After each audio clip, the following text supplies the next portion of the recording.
This episode is brought to you by Mubi, a global streaming service dedicated to elevating great cinema. Be sure to catch the cult classic The Fall, now streaming exclusively on Mubi in a spectacular new 4K restoration.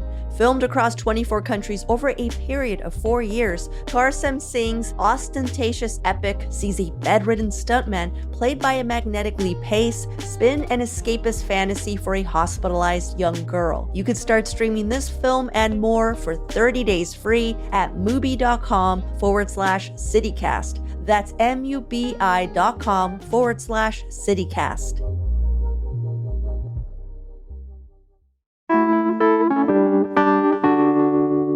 Today on CityCast Portland, we're talking about a long-shot mayoral candidate jumping ahead in the polls, the possible reasons downtown Portland foot traffic is increasing, and the 2 Portland metro counties suing the state for more addiction services funds. Joining me on this week's Friday News Roundup are Jake Weigler, a Portland political strategist and partner of the consulting firm Praxis, and our very own executive producer, John Atariani. It's Friday, October 18th. I'm Claudia Meza, and this is what Portland's talking about.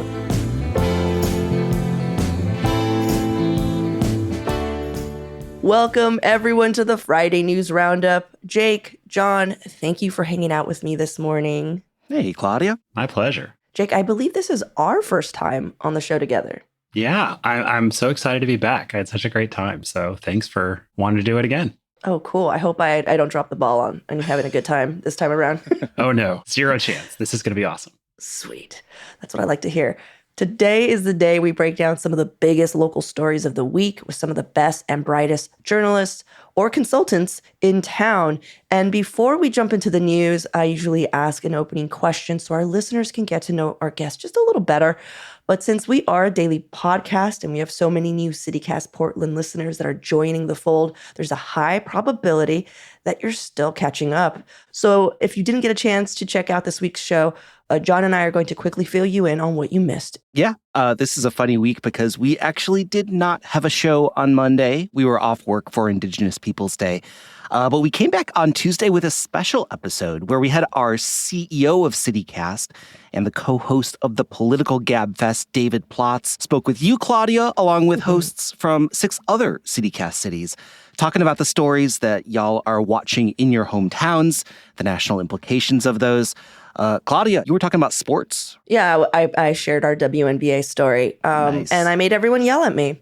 But that was a fun one. All host shows are quickly becoming some of my favorite episodes because I get to learn a little bit about what's going on nationally through a local lens, which we rarely get when stories go national, you know? And pick fights with other cities. Yeah. Good rivalry. It's true. But on Wednesday, we restarted our election coverage, and I spoke with Maya Harris, the founder of voter education nonprofit Rose City Reform. She gave us an update on what's going on with the city council races in District 1, which covers parts of Northeast and most of East Portland. Yeah, I'm finding these really interesting, going through these districts again and like having really different conversations. You know, we talked about the city council races a few months ago, but now we are right in the heat of it. And it's been pretty cool hearing what's going on. We did another one of those on Thursday. I talked with Courtney Vaughn, the news editor at the Portland Mercury, and we focused on District 3 and the 30 candidates running in District 3, covering the central east side and much of southeast Portland. Yeah, and all of this brings me to our opening question, which is, who are you voting for? I'm just kidding. The faces you guys just made, you were just like, oh. Honest answer was like, oh crap, I'm not sure yet. I actually want to know what your campaign slogan would be if you were running for office in Portland. While you're gathering your thoughts, I'm just going to share what our top mayoral candidates are using on their leaflets on websites for inspiration. Renee Gonzalez is using a couple, but Help Us Restore Portland's Promise seems the most compelling. Carmen Rubio is going with The Leader Portland Needs. Keith Wilson is using Real Change for Portland. Real Change is in all caps, which I think is very important. Mingus Maps has the longest one with Leadership You Can Trust, Experience Portland Needs, and Leave Ostis. Almost as long with Make Your Voice Matter, Make Your Vote Matter. All right, guys. Inspired? I think a difficulty in this game is it begs the question of whether I want to be mayor, which I do not. I do not want to win the mayor's race. I didn't ask, John. The question is, do you want to be mayor? But I think my slogan is related to that, like, lack of interest in being the mayor. So I think my slogan would be like, why don't we all just chill out a bit? Vote for John Notarianni. Why don't we all just chill out a bit? Yeah. Nice. What about you, Jake? Consultant. Yeah. I mean, I'm imagining your slogan's going to blow us all out of the water. Let's go. It's funny because everyone's like, oh, you work in politics. Do you ever want to run for office? And I'm like, heck no. And I think honestly, like, it's kind of like you're always better at selling something else versus yourself. So like my first go-to was marginally competent, which is radically true, but maybe not the most winning slogan. Vote for Jake Weigler. Marginally competent. I do love some of the voter pamphlets, though, where people are kind of taking that tact where they're like, I know I'm not the number one, but maybe I could be your number two. Actually, my favorite was we're in District 3 and reading all 30 of the voter pamphlets over dinner. Oh, my God. And one guy starts at the top. He's like, well, I should be your number two. And then at the very end, he's like, well, if you got to the bottom, I should be number one. And I was like, okay, that's clever. I just wish the candidates used some of these slogans on their yard signs, but I get that they just want to be simple and visible. I did find it interesting, though, that Rene Gonzalez's yard sign has the word Democrat under his name, which I haven't seen any other candidate do. Have you guys noticed that? It's like Rene Gonzalez, Democrat, not a Republican. Just so you know. Well, and I always love that he's got the red and the black and the rose, which is like kind of communist themes. And obviously he's like the anti-communist in the race, so to speak. Yeah. Well, my slogan would just be, you've done worse. Vote for Claudia Meza. Portland, you've done worse. That's a good one. Yeah. All right. Thanks, you guys, for playing. On to the news of the week. Jake, you're going to talk about Keith Wilson breaking out from the pack of mayoral candidates and the increase of coverage and endorsements that he's been garnering. I'm curious, though, are you surprised at all by this turn of events? Yeah, I have to admit, and consultants always act like we're never wrong, but I will say when Willamette Week did a profile of him a few months ago, I think it was Sophie called me and I was like, no chance. Like, love him. He's adorable. It's great he's running. This is a two-person race. And here we are. So shows you what consultants know. Yeah. I mean, Sophie said as much to us a month or so ago on the podcast. Yeah. Yeah. And, I mean, there's always a push-pull dynamic here, right? Is it the candidates making compelling cases for themselves, or is it the failure of the other candidates to make a compelling case? And so, yeah, for folks at home who haven't been following the twists and turns, up till now, we've largely focused on two candidates for mayor, Carmen Rubio and Rene Gonzalez, who are city councilors, seem to have done a good job kind of dividing up the left and right into two respective camps. And it seemed like to people like me, this is going to be a knockdown, drag out fight. But instead, we have kind of a late emerging dark horse who looks like suddenly he has a real shot. Keith Wilson is a local business community leader, has been a nonprofit community advocate, ran for council previously and run a good campaign. And I think to his credit, learned some good lessons and kind of has done a lot of work since that first run. And that's the number one thing you hear kind of about the campaign trail is that he's really been running hard and doing a lot of work. He also is, kind of a single issue guy.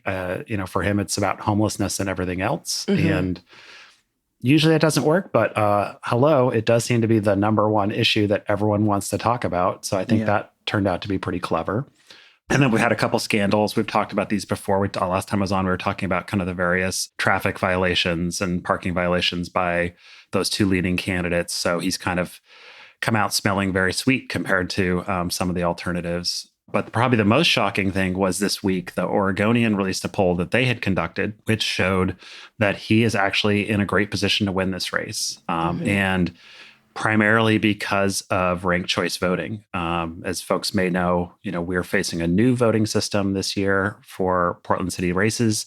And it isn't just like whoever gets the first most votes at the start. It is a process where over time, the lowest vote getter is going to be dropped out. And so if you saw the little analysis the Oregonian published, Keith just kind of hangs in and keeps picking up more and more votes from the other candidates over time. And eventually, at the very end, surpasses Rene Gonzalez, who we've kind of considered the front runner for a few weeks. There was some polling by the Oregonian a few weeks ago showing that. So suddenly, it looks like we might have a very exciting three-way race when we expected it to just be two. I will say that as I was looking at their infographic about, how the ranked choice will work, I realized that I don't know how ranked choice works. I was like, oh, is that how that works?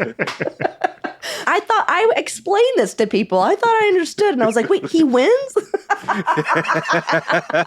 We should do an episode about it. Oh, wait, we did. And I still don't get it. The thing that's crazy is like in that infographic of how the ranked choice voting works, in just a sort of like straight one round race, Keith Wilson doesn't win, right? In just like a winner take all race in this model, Renee Gonzalez wins. But because of the way that ranked choice voting works, he ends up winning because the other votes that had originally put other candidates in first push Keith Wilson over the top. And I just think the strategizing both of like voting and of running a campaign in a ranked choice system, when I looked at that, I'm like, oh, we don't know how to do this. Oh, it's true. I see what you're saying, John. Yeah. Like people are campaigning for a winner take all, except for the guy that you spoke about, Jake, who was like, hey, I'm your number 2 choice. Or number 1. I don't know. Ranked choice. And certain candidates in this race. I mean, she didn't come out and say it, but when we talked with Lee Vostis on the show, I think that she made a point of being like, I'm in here in concert with some of the other candidates, and I think that you could read it as a sort of ranked choice move as opposed to trying to like win the mayor's race outright. Yeah. And I think she's chosen to kind of left flank consistently. I was noticing during the Oregonian debate this week that, they kind of asked about, is there any circumstances in which you should use criminal sanctions for people out on the streets? And she was the one saying no. And we know that's not exactly a popular opinion, but, I think she's trying to kind of create some space to the left of Carmen, and we'll see. Mm-hmm. Do you think any of this attention that Keith Wilson is getting has to do with Rich Schlackman? Yeah. In September, the Willamette Week also reported that he opened up an independent expenditure campaign to help Wilson's campaign. And if you don't know who Rich Schlackman is, he's a top Democratic Party campaign consultant out of Arizona. And he was key in the successful recall of San Francisco's District Attorney Zachesa Boudin in 2022. He also opened up an expenditure campaign for Vasquez, who's going to replace current District Attorney Mike Schmidt. So I just find it interesting that a month ago, we weren't hearing much about Wilson, and then Schlackman puts in some money. I wonder if that's helping. Mingus Maps also opened an independent expenditure. I haven't heard him. And haven't heard much about him in the last couple of weeks. So, yeah. Jake, in your years of political watching, have you seen it where like 3 different mayoral candidates get like 3 big endorsements from publications? Because we also saw this week, Renee Gonzalez got endorsed by the Oregonian, Carmen Rubio got endorsed by the Mercury, and then Keith Wilson got endorsed by Willamette Week. Yeah, this is pretty unusual. I think even having kind of a parity, even in a 2-person race, is pretty rare. The last example I can think of is probably Blumenauer versus Katz, and I was a junior in high school when that was going down. So it was a while ago. And so, to have this kind of 3-way race and also this very unusual voting system, I think is pretty unprecedented. And I'd say, I think also part of what you saw with Rich and kind of Keith's rise is people being kind of underwhelmed with the choices presented to them. And so I think, honestly, that was kind of Mingus's hope, was that he would be the alternative that would rise. And so I'm sure they're a little frustrated about that dynamic. But clearly, about a month ago, particularly when those stories broke, and I think there wasn't really a change in the approach of the top 2 campaigns, someone saw a window and said, let's jump through it and see where we can go. Yeah. But I mean, polls have been wrong in the past. So, and there is, even in this poll that the Oregonian's looking at, there's still a sizable don't know yet component as well. So like once all of those votes get sorted, it could still be a more definitive race. Yeah. I mean, I think you have to be real that at the end of the day, a lot of voters are going to hear about this race through paid advertising, and that's just starting. So I think there's a lot of movement there. I also think, it's hard to underestimate how at the end of the day, Portland tends to kind of drag to the left. There kind of is this natural tendency of, oh no, at the end of the day, we're all progressive. Let's vote for the progressive candidate. So I would still not be shocked particularly if Carmen is able to get out there with kind of all the different validators and organizations in her corner and be like, no, like I'm the one you want. I'm the one who aligns with your values. So Mhm. I think there's a lot of time left on the clock is what I would say. Yesterday, I was downtown and there was 15 minutes left on my car, before it was free. And I did pay those 15 minutes because I thought about Carmen. And I just feel like no matter what, like she's kind of changed me forever. Like now I'm just like, you know what? It does pile up. I really should keep an eye on this. And what if I ever want to run for president? Not even mayor, president. They'll comb through all the podcasts that we've done and be like, nope, she's good. That's exactly, you're right. They're not even going to be able to get through that before they hit well, did she pay her parking tickets? Just like, no, first podcast in. Hell no. Hilarious. All right, well, let's take a quick break here. And when we come back, more headlines of the week.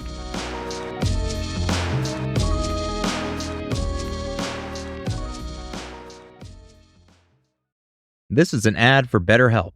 Welcome to the world. Please read your personal owner's manual thoroughly. In it, you'll find simple instructions for how to interact with your fellow human beings and how to find happiness and peace of mind. Thank you, and have a nice life. Unfortunately, life doesn't come with an owner's manual. That's why there's BetterHelp Online Therapy. Connect with a credentialed therapist by phone, video, or online chat. Visit BetterHelp.com to learn more. That's BetterHelp.com. My headline this week shows more signs that Portland is recovering from our pandemic slump, and I figured we might need a bit of good news through all the election sludge. According to data provided by Downtown Portland Clean and Safe, which is a coalition of downtown businesses and property owners, foot traffic in their 213-block district hit a 4-year high this summer. That's about 2.4 million people visited downtown Portland each month through June, July, and August. For comparison, at the height of the pandemic, foot traffic fell to 732,000-ish for the month of April, and we are still slowly recovering from where we were pre-pandemic, which in 2019 saw months that reached nearly 4 million in total traffic in that specific area. And just a little background on this coalition that conducted this research, because I found their existence interesting. Downtown Portland Clean and Safe has been around since 1988, and I don't know if you guys know this, but they provide enhanced services, that's their language, to the people, places, and businesses within that 213-block area I mentioned that spans a good chunk of downtown. That includes the Keller Auditorium, almost all of the park blocks, Pioneer Square, Old Town, just to get some visuals. Yeah. Basically from the Broadway Bridge all the way down to Southwest Harrison, which is around where the Bureau of Labor Industry State Building is, and then from NATO up to Southwest 11-ish. So downtown Portland Clean and Safe is what the city calls enhanced service districts, or ESD, meaning, and I'm quoting the Downtown Portland Clean and Safe website here, property owners within that district pay a fee to raise money that supplements publicly financed services for neighborhood improvements that include cleaning, security, market research, and retail advocacy. And I bring this all up because, again, it was a fun fact for me. I'd never heard of an ESD. And I also think it's interesting how they're both a nonprofit and also kind of a service wing of the Portland Metro Chamber. But ultimately, I just think it's important to know who is bringing us this data and where some of our public dollars are going, So they're private security. Partially.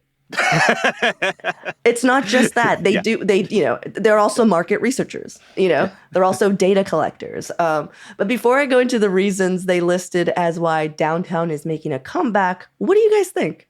I mean, I definitely think it jibes with my perception that downtown is more safe. And I think, bluntly, that's just because there's not as much endemic visible camping, that there have been sweeps, and we could have a lovely podcast about the value of sweeps. But, I think if you're out in the greater part of the metro area and you're thinking about coming to downtown, it does feel like it's a safer venture. And so a lot more people are doing that. I think there's a larger question, which is like how much the workforce is ever going to really move back there.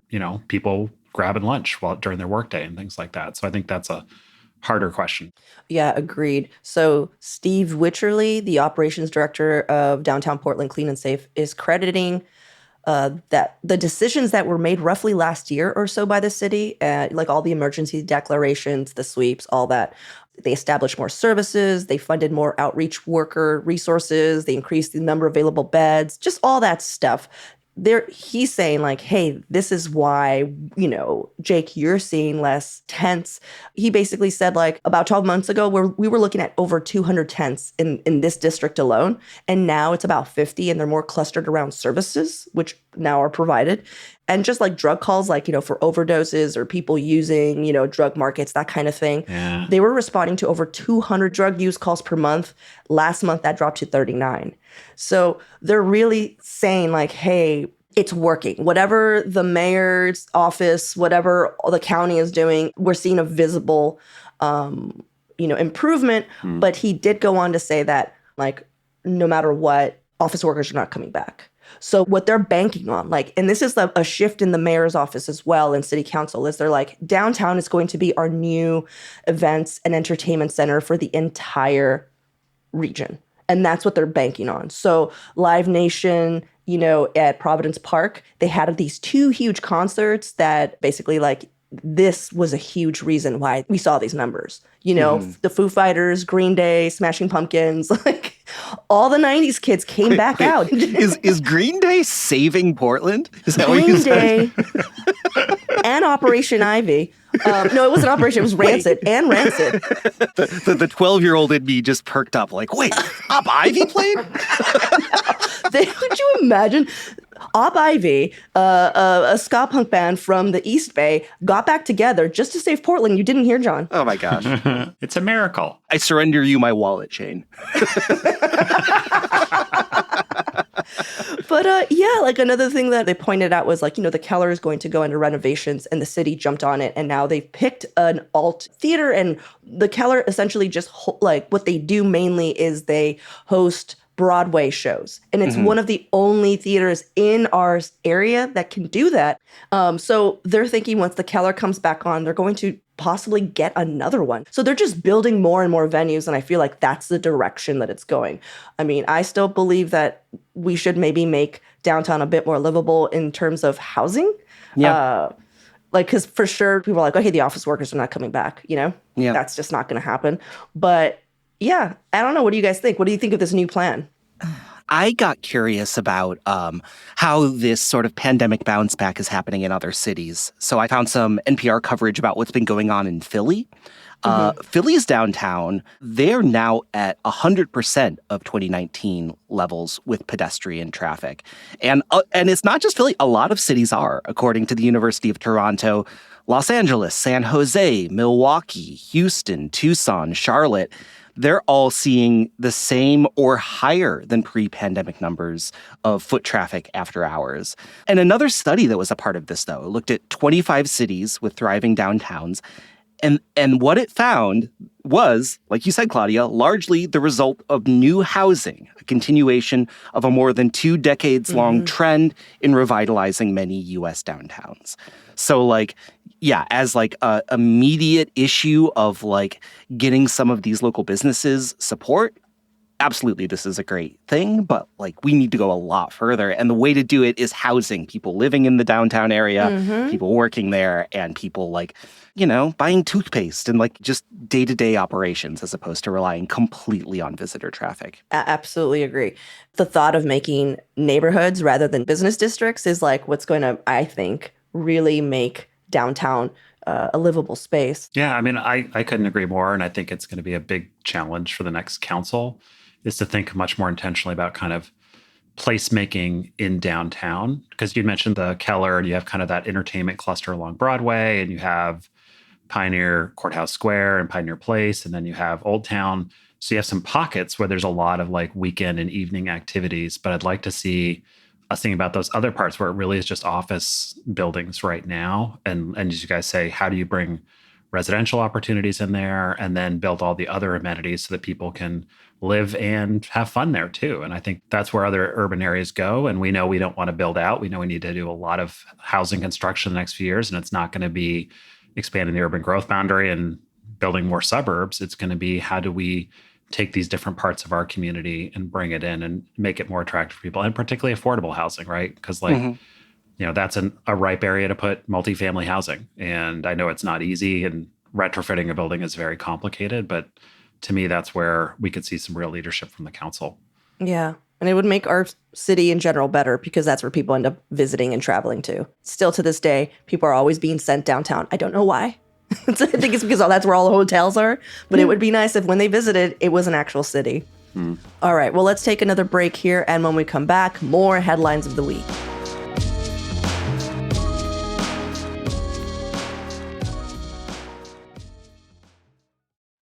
All right, John, what caught your eye this week?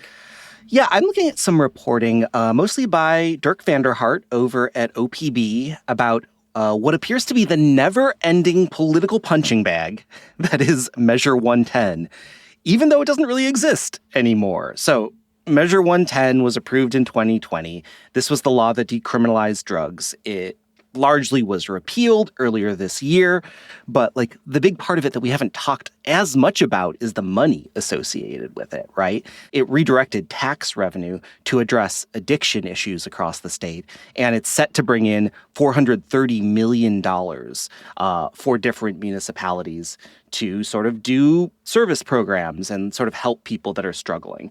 Well, originally, the formula was based on like the size of communities and then a sort of supplemental way of calculating based on a number of different factors, like how many people are houseless in an area, how many people have had overdoses in an area, how many people are on Medicaid, et cetera. But earlier this summer, the Oregon Health Authority's advisory body made a change in how this money is being distributed, and it really did not go over well. They sort of shifted the formula so that more money would go towards some of the smaller communities.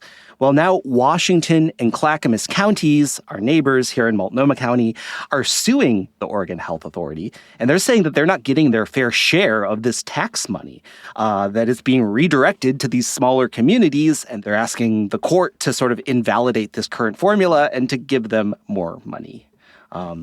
Yeah, the county's suing the state. Pretty fun. What do you guys think? I mean, I think it's interesting. The one piece of data which I had, and I read Dirk's stuff, and then there was a Lund report earlier this year about it.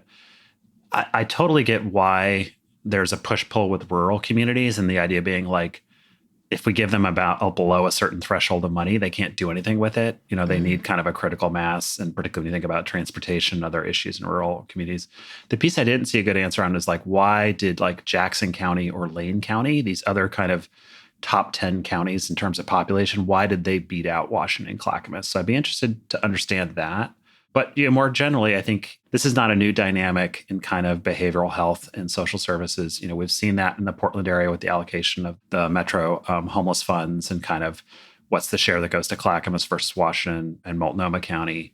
And, it's complicated, right? Because let's face it, Multnomah County has been where a lot of these services have been housed and been kind of the hub that folks from those suburbs come in to use. But I also recognize that, Clackamas and Washington counties are evolving, and they want to kind of more build their own infrastructure and not rely on kind of coming to Portland when people need stuff. So, it's not surprising to me. I think it's analogous to kind of school funding, where you have a push about rural schools versus the major districts and just not being enough money for everybody. Yeah.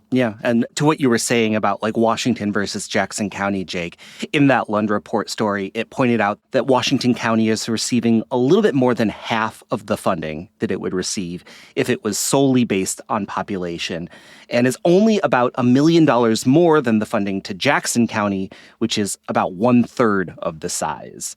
So these are sort of like deep policy, going through the weeds questions, but however this formula was tweaked, it sounds like the people in some of these like larger metropolitan counties are pissed off. And I don't think it's unreasonable. Yeah, you just said it, John. However, this formula was tweaked, because no matter how many times I read this, I don't understand how so many other counties ended up not getting as much money, because, I'm like, wait, what? So how exactly was it tweaked? And I mean, that alone, I would sue. Yeah. Like, I'm like, I don't, I'm just like, what's happening? Because I feel like once you do that, then you start seeing, all the closed door action numbers. Because I'm like, yeah, if the Lund report didn't have it, if OPB's report didn't have it, part of me is like, it's not out there. I mean, the reason that they're suing is because they're like, hey, they passed this without any kind of discussion. They did this behind closed doors. There was nobody there to represent our interest, nothing. Yeah, I totally agree. And I also think like even beyond just like county versus county scrapping, like schools, Jake, I think that this can be read as an issue of like these big initiatives just not being well funded enough statewide, that we thought like, oh, we're bringing in hundreds of millions of dollars to like do these new programs. It's going to be so great. But then once you start looking at county by county, community by community, how great the need is, it's like, oh crap, we need even a lot more money than this. And the fact that it like resorts to, question of whether we fund Washington or Jackson County more, we've really sort of lost the thread. I think that like it just points this is a bigger issue that we need to deal with in a bigger way. Yeah, it just seems like we're seeing these kind of intergovernmental fights play out. Analogous to this week, 3 members of council are like, we're going to pull out of this joint housing agreement with the county. So I just think you're seeing more kind of punching between the governmental entities as they're struggling to try and grapple with this problem. And it also say, I think a little of this is tactical. You'll notice it's not like a substantive lawsuit over the formula. It's like you didn't do process right, so we're just going to force you to do it again and slow this down. And so, we do have some cards to play. Yeah, and tell us like what's happening. Yeah. It'll be interesting to see how this sort of shakes out, though. So far, the Oregon Health Authority has declined to comment on this lawsuit. So they're staying mum at this point. They're just like, I don't even know what to tell you guys. But as this continues to be an issue, and it will be for a long time, I think we're going to hear a lot more about this in the next year or so. Oh, it's going to get worse because we're going into a bad budget cycle. And so starting in July of next year, we're going to be under a tighter budget. And so stay tuned. It's going to get more fun. More fun ahead.